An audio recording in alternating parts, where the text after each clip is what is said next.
Here we go. We get the allskycam.com popping up again. It's 2:57 p.m. Pittsburgh, Eastern Daylight Time, Pennsylvania. Bryan, Texas. Get a nice holographic image of the Nibiru sun, I believe, ghosting across there. It's not the actual object, but it's a projection of the sun hitting it and bouncing off and somehow projecting the image on the fishtail lens. Here we have it ghosting down in the classic wing V shape. And we even have it shown up here today in the single day column, single column past 24 hours. This thing's getting pretty close. I firmly believe that something's going to happen between now and September 25th when that French foreign minister made the climate chaos prediction. Just happens to coincide with the date the Pope's supposed to be in Philadelphia addressing whomever. Then we got Operation Jade Helm going on. That began July 15th, 2015. Supposed to run until September 15th. We also have the end of the Shemitah year. And this is the 7th Shemitah within the Jubilee period. So that's going to be extreme, I'm sure. Google that. The Shemitah, S-H-E-M-I-T-A-H. That ends on September 13th. We got the 4th blood moon in the tetrad popping off September 28th. So I fully expect something to happen between now and the end of September. I think it'll be before this Pope thing and the 500-day climate chaos myself. And of course, you've probably seen a lot of stuff about September 23rd relating to the Day of Atonement. Rosh Hashanah starts on the 13th. Then we get 10 days in between where people are supposed to examine themselves and repent and turn back toward God. Between September 13th and September 23rd. That would be, I don't know. I mean, it's going to happen soon. Things close, as you can tell from these latest pics and how fluid the dynamics are. Things are changing day by day. Here's Qatar on the All Sky Cam webpage. Still got it showing up here. Used to show up better than that, though. Like I said, things are changing. It's a fluid situation. Here it is in Connellsville, PA. You can get the holographic image ghosting across the screen. And coming down here, the classic wing shape, V. Here we go. Further south, Winter Haven, Florida. Check this out. We're catching the V instead of the round holographic image now. We're catching the V shape with clearly we got some objects in there dancing across the fishtail lens in Winter Haven, Florida. And it's up tight by the sun. So I'm thinking this is more of a real image. We're not catching any of it down here in the horizontal spread. Like I said, it's a dynamic situation, very fluid. This thing's close, and it's getting closer quickly between the sun and the earth, and it's moving our way, folks. Let's stop this here. So do whatever you got to do. If you're going to plan on trying to ride this thing out, better start stocking up now. But that's not going to happen, especially for people along the coastlines. Okay, well, step this back.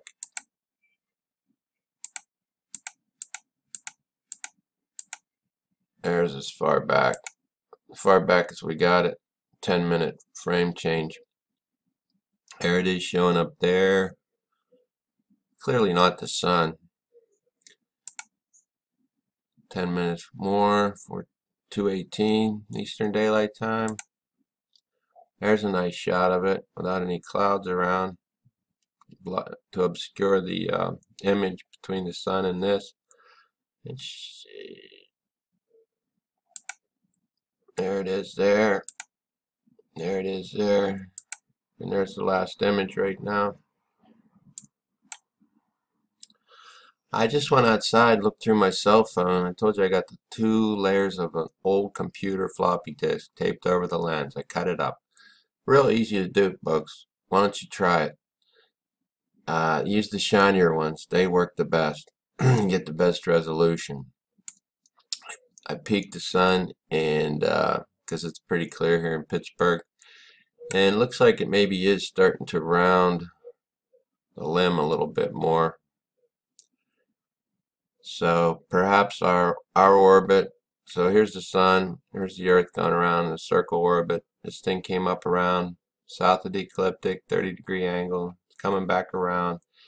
The Earth's been in the headlights for at least a couple months. I'll be monitoring the with my cell phone. But now it would appear that perhaps we've gotten farther enough this way maybe, and it's starting to come around a little bit. Might be able to be starting to pick up images of it separate from the sun here pretty soon.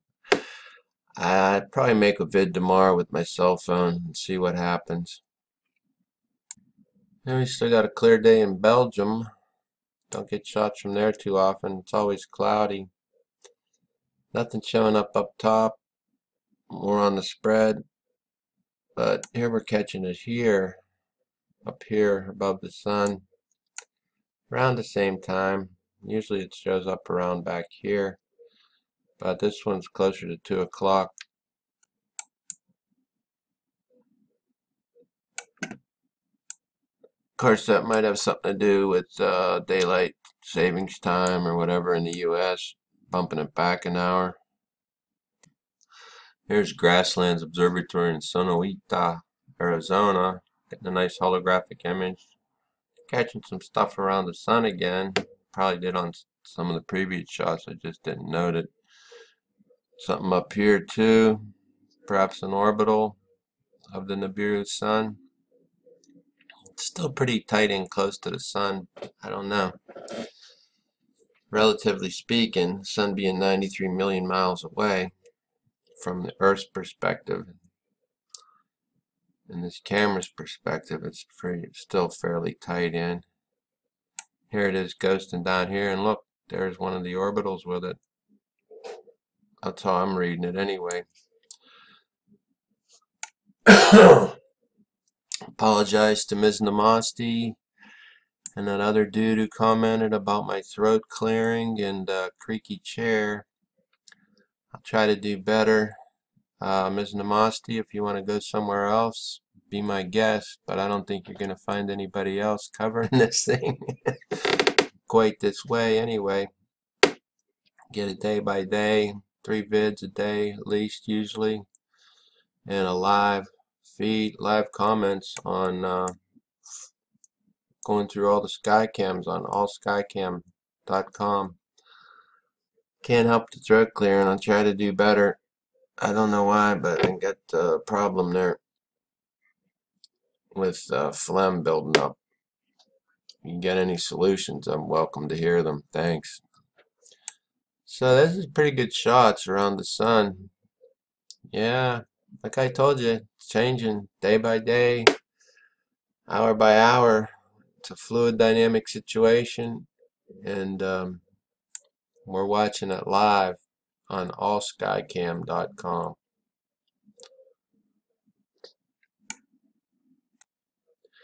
Here's Carrizozo, New Mexico.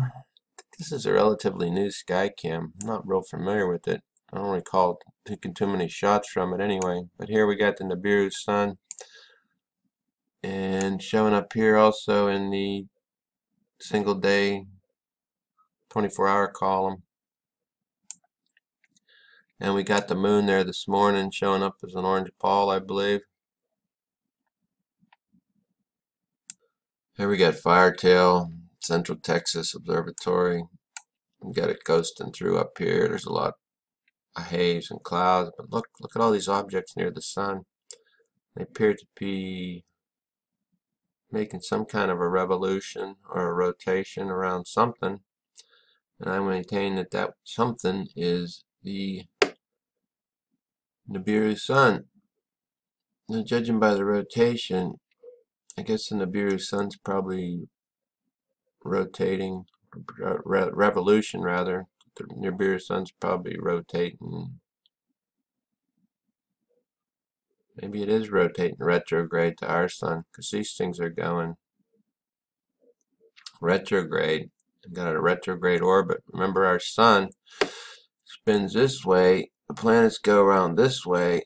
These things are going contrary to that. Of course, some of these look like they're coming down around this way too. That's hard to tell with this fishtail image, but the sun's going to have some kind of an influence also on the way these things make their revolution, since both bodies are both fairly close right now. Picking up some more of them down here. Here we are out in Tierra del Sol, getting a nice holographic image here. Still looking pretty spherical, but there's that other orbital or whatever it is up there with the Nibiru sun. We got all this stuff here. Some of it's getting lit up, and we have a nice image of it coming across the screen in sort of a more of a winged shape form. And there's that orbital along with it. It's Wilton, New York. A little bit of it here, catching a little bit of it here. A lot of foliage and stuff, a lot of landscape on this around this camera, however. Here it is coming down through. Got a nice image up here though on the summary of day single column image. Here we go in Spring Branch, Texas. Got a fleeting glance here of something tracking away, it looks like. It's probably the Nibiru sun. We just got a lot of clouds. Here's some more of those objects. I do apologize for the throat clearing. I know that can be annoying. I'm sorry. I really am. I wish I could. I'm going to do my best to try not to get that on camera. As far as the chair squeak, it's not that bad. Here we got it here. Ghosting out, coming in. So looks like it's favoring. Wow, those are just images. Here it is here down there in the summary day single column. Okay, here we got Deakin, Australia. Nighttime there. This would be the moon. But check this out from last night. Summary of single day. Remember how I showed you the orange ball was being illuminated and shown this morning by the moon? Well, here we got it. Since it's southern hemisphere, it's going to show below these celestial objects. That being the moon at somewhere around midnight. There's the Nibiru sun showing up in the single column image, and also like 12 hours earlier on the single column image for the daytime shot. So that's pretty cool. Like I said, it looks like it's maybe equidistant in between the sun and the moon. It's getting close enough to the moon anyway, whereas it can be illuminated by the full moon right now. Got those great images from Japan the other day, Sendai, Japan, but unfortunately that was one of the few times that Japan wasn't having weather like this.